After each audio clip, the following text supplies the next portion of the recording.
여러분 안녕하세요. 네, 김명입니다. 오늘 133편의 영상의 주제는요.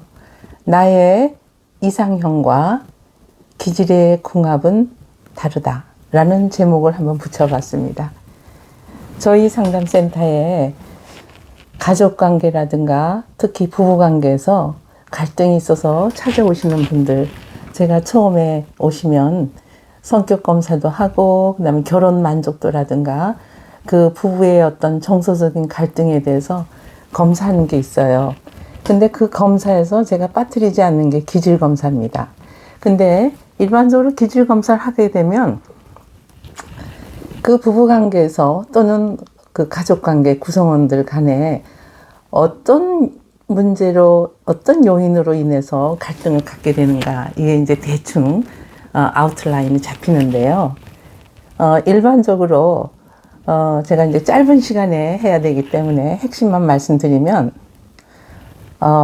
타고난 기질적인 성향이 다르다는 것을 서로가 이해를 못하고 그냥 자기의 어떤 이상적인 삶을 추구한다거나 또는 배우자에 대해서 자기가 생각하는 기대의 잣대를 들이대거나 아니면은 자기의 어떤 삶의 목표가 그 배우자나 가족 구성원 간에 잘 맞지 않을 때, 그리고 특히 소통이 잘 되지 않을 때, 이럴 때 이제 갈등을 갖게 됩니다.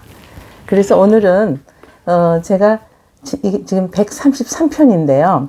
132편과 131편, 130편에서 조금 이렇게 기질과 관련된 영상을 올렸는데 거기에 대해서 좀 궁금해 하시는 분들이 계셔서 오늘은 조금 그 내가 생각하고 있는 그 어떤 배우자의 이상형과 그리고 그 기질적인 어떤 타고난 기질적인 성향의 궁합은 좀 다르다는 그런 주제를 가지고 말씀드리겠습니다. 우선 이렇게 부부 상담을 하다 보면요. 정말 소통이 되지 않습니다. 근데 그 소통이 되지 않는 그 요인이 뭐냐면, 일단 서로가 세상을 보는 시각도 다르고, 어떤 문제나 갈등이 생겼을 때, 그 갈등을 보는 시각이 일단 달라요.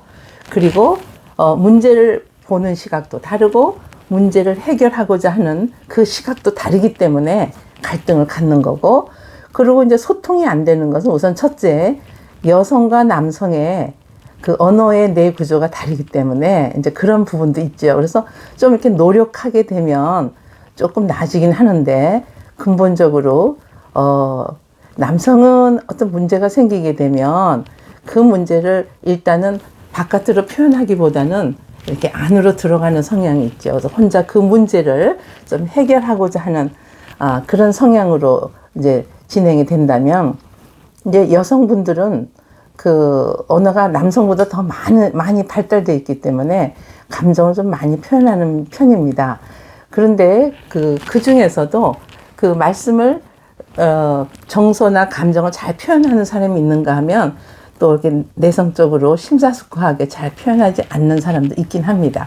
그래서 오늘은 짧은 시간에 이렇게 세세하게 다 말씀드릴 수는 없고, 제가 이제 나는 솔로다 또는 뭐 돌싱글즈, 요즘 최근에 이제 이런 프로를 제가 보게 되는데 그걸 보면서 느끼는 게 뭐냐면, 돌싱글즈 같은 경우에도 이제 이혼한 부부들이잖아요. 한번 결혼을 했다가 이혼을 했는데 그 이혼 사유를 이렇게 얘기할 때 흔히 이혼한 부부들이 제일 먼저 1순위로 얘기하는 그 이혼 사유가 뭘까요? 일반적으로 그냥 성격이 안 맞는단 말을 하잖아요. 근데 그 성격이 안 맞는다는 그 말 속에는 타고난 서로의 기질적인 성향을 서로 이해하지 못하고 소통하는 방식이 서로 맞지가 않고, 그리고 그 어떤 상황이 벌어졌을 때 그 상황을 보는 시각과 해결책이 조금 차이가 있기 때문이에요. 저는 우선 기질에는 좋은 기질, 나쁜 기질 이렇게 구분하지 않습니다. 좋은 기질과 나쁜 기질이 있는 게 아니고 다른 거죠. 그래서 우리는 모두가 다른 거예요. 그래서 한 부모 안에서 만약에 10형제가 나왔다고 가정을 하면 이 10형제가 조금씩 다 달라요. 아주 완전히 다른 형제도 있고 조금씩 다른 형제들도 있고. 그래서 부모님들이 정말 바람직하게 정말 부모 교육 책을 많이 보면서 이렇게 일관성 있게 가장 바람직하다는 그 양육을 했다 해도 어떤 자녀한테는 그 양육이 맞고 어떤 자녀한테는 오히려 그것이 인정과 수용이 받아들여지지가 않는다고 생각하고 상처받는 아이들도 있기 마련입니다.